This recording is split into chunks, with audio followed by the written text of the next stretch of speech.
जय श्री राम सभी भक्तों को। जय माता की। फिर एक नई वीडियो के साथ हाजिर हो गए हैं। और आज की जो हमारी वीडियो है इसमें आप बताइए कि मंगलवार और शनिवार की विशेष अर्जी क्या होती है और उसको लगाने का क्या नियम होना चाहिए और क्या क्यों लगाई जाती है भाई मंगलवार और शनिवार को ही अर्जी। हमारे साथ अंत तक बने रहना, तभी आपको सारी वीडियो समझ में आएगी।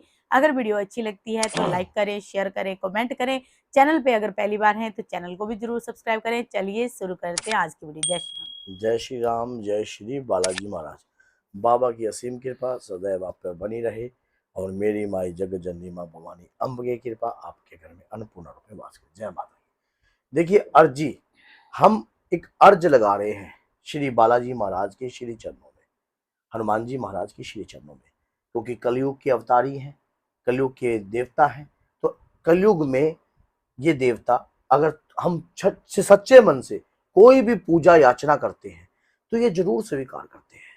लेकिन उस पूजा में हमारा क्या भाव है, हमारा टारगेट क्या है। अब जैसे कई लोगों के विवाह नहीं होते, कई लोगों की मनोकामना पूर्ण नहीं होती, कई ये सोचते हैं कि बाबा हम कैसे अपनी मनोकामना को पूर्ण करें। नौकरी के लिए कई नौकरी के लिए लगाते हैं, कई छोकरी के लिए लगाते हैं, कई किसी भी प्रकार की मान लो अर्जी जो है लगाते हैं बाबा के आगे। लेकिन कईयों की अर्जी स्वीकार हो जाती है और कईयों की अर्जी स्वीकार नहीं होती। इसके पीछे एक बहुत बड़ा लॉजिक है। हम जब अर्जी लगाते हैं, हमारी मंशा क्या है, अर्जी लगाने की टारगेट क्या है। क्योंकि अर्जी हमारी, हम अपने इष्ट देव श्री बालाजी महाराज से अर्जी के लिए विनय प्रार्थना कर सकते हैं। स्वीकार तो बाबा ने करनी है, किस रूप में स्वीकार करते हैं, कैसे स्वीकार करते हैं, और कई बारी देरी भी हो जाती है। लेकिन कहते हैं कि बाबा के दरबार पे देरी है, अंधेरी नहीं है। आज नहीं तो कल आपकी मनोकामना जरूर पूर्ण होगी। अब इसमें कई व्यक्तियों की ये होती है कि जब आशा ही टूट जाती है फिर मनोकामना पूर्ण होने का फायदा क्या। मैं नेगेटिव और पॉजिटिव दोनों लेके चलता हूं। अर्जी का मतलब समझ लीजिए, मैंने शुरू में आपको एक वाक्य बोला कि आपकी मंशा क्या है, इच्छा क्या है अर्जी की। अब कई व्यक्ति ने कहा कि मैं अरबोपति बन जाऊं, मेरी ये अर्ज स्वीकार करो। देखिए, अरबोपति बनने के लिए आपको वैसी सोच, बाबा तो कृपा करते हैं, आपकी काम में बरकत देते हैं, स्वयं आपके कहीं ना कहीं आपके उस बरकत में अगर कोई रुकावट बन रहा होता है तो किसी ना किसी रूप में वो कलयुग के अवतारी आकर आपकी परीक्षा भी लेते हैं और आपको उस मुश्किल से निकालते भी हैं। लेकिन उस मुश्किल से निकलने के लिए आप वो जो अर्जी लगा रहे हो, मतलब टारगेट क्या है, वो तो सहारा बनेंगे आपके। जिस प्रकार से आपके माता पिता आपका सहारा बनते हैं, अच्छा ज्ञान देते हैं, क्या माता पिता ये चाहते हैं कि आप तरक्की ना करो?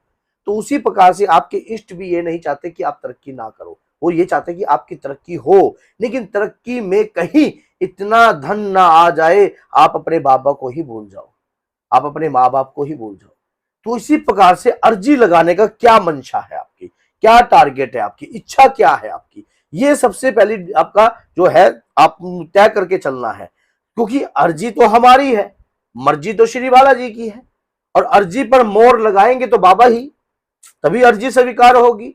अब हम जो अर्जी लगाने जा रहे हैं उस अर्जी में आपकी मंशा अगर अच्छी है, आपके अंदर पूर्ण रूप से बाबा के प्रति विश्वास है और उस अर्जी से किसी का कल्याण होता है या आपके स्वयं का कल्याण होता है और हितकारी ईमानदारी है। और उस अर्जी के अंदर खासकर इन्होंने जो बोला कि ईमानदारी है, क्योंकि बेईमानों को तो बाबा तुरंत रीड कर लेते हैं, कहते हैं कि बाबा बाबा तेरे भक्त तेरे और भक्ति करने वाला कोई। तो बाबा के भक्तों की तो कोई कमी नहीं है, दात लग रही है भक्तों की तो।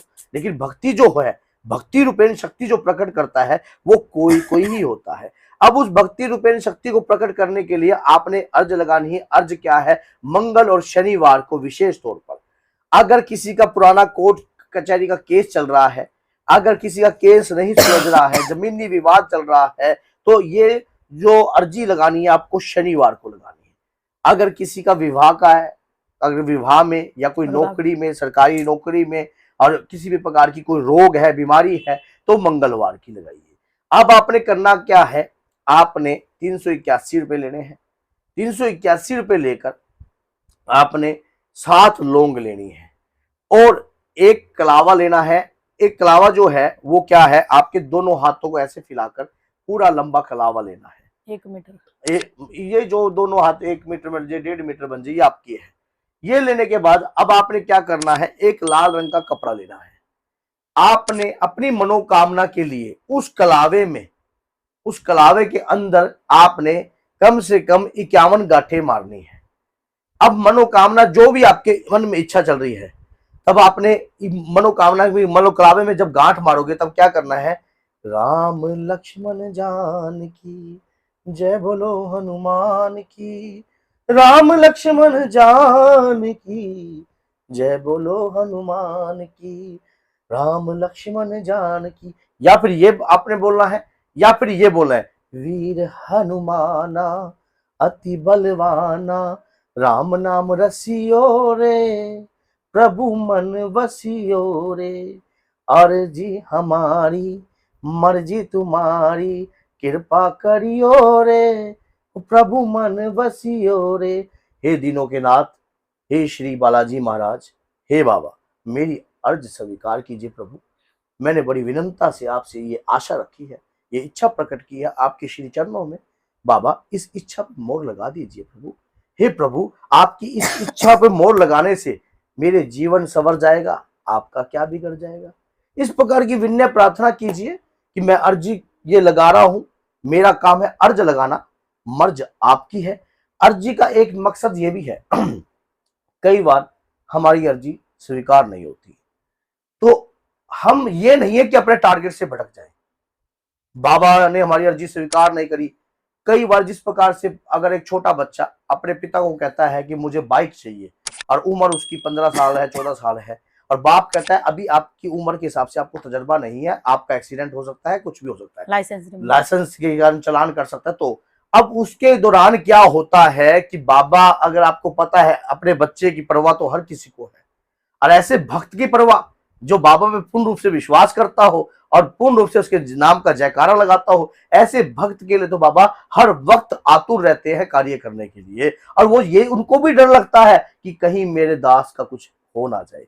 अब मन में ये शंका रह जाएगी आपके कि जब बाबू ने कह ही दिया कि मैं उनका दास हूं, तो हमारा क्या बिगड़ सकता है। देखिए, माँ बाप तो यही जो हृदय में एक डर लेकर चलते हैं, अगर माँ बाप के तुल्य सोचा जाता है, तो बाबा भी अगर हम ये चाहते हैं कि मेरा ये लाडला भक्त है, तो वो भी एक बार ये सोचते हैं कि इसको मिलेगा, लेकिन समय के अनुसार। अब अर्जी कैसे ये तैयार करनी है ये बता ये जो अर्जी है, आपने गांठ लगाकर इसी प्रकार से अपने मन में ये भजन लगाकर आपने इस अर्जी को लगाकर आप लपेट कर उसके बाद हनुमान जी के श्री चरणों में रख दीजिए, और उसके बाद बाबा से प्रार्थना कीजिए, बाबा मेरी अर्जी स्वीकार होने के बाद मैं आपके दरबार आऊंगा, या फिर जिस गुरु जी के माध्यम से मैंने ये अर्ज लगाई है उनके माध्यम से मैं जो भी वो कहेंगे उस प्रकार का कार्य करूंगा, और या फिर आपकी इस अर्ज के माध्यम से मैं गौशाला में 1.25 मणि लगाऊंगा।